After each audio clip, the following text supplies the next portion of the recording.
That is probably one of the greatest things we're known for is our rock sliders. We're very, very meticulous about our rock sliders. We do offer them in DOM TIG, and we also offer them MIG welded, but we offer them in HREW, and we also offer them in DOM. It's personal preference on that. A lot of people you'll ask and they say, oh, you know, which one's stronger? The DOM is going to be a little bit stronger, and the HREWs, they're seam welded, so it's a piece of steel folded in with electronically seamed, and then they file out that seam. So they are nice, and you can't really see the seam, but the DOM, when it's drawn over a mandrel, they actually force it through a tube, and then it has a thing in the inside of it, so when it forces it over, the consistency is exactly the same all the way through the tube. So if I were to take a pair of dial calipers and I measure the tubing, it has a consistent around it. It's just a stronger, more solid all the way around, because the consistency, we don't see a variance on these.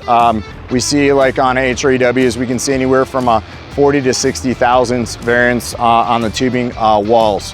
So, and at that makes a big difference on a lot of that stuff. These are a set of 20-degree rock sliders. Again, DOM TIG. The welds on them are super clean. They're hard to see because Brian has definitely covered them in dirt. That means he's getting out and using the truck, and we like to see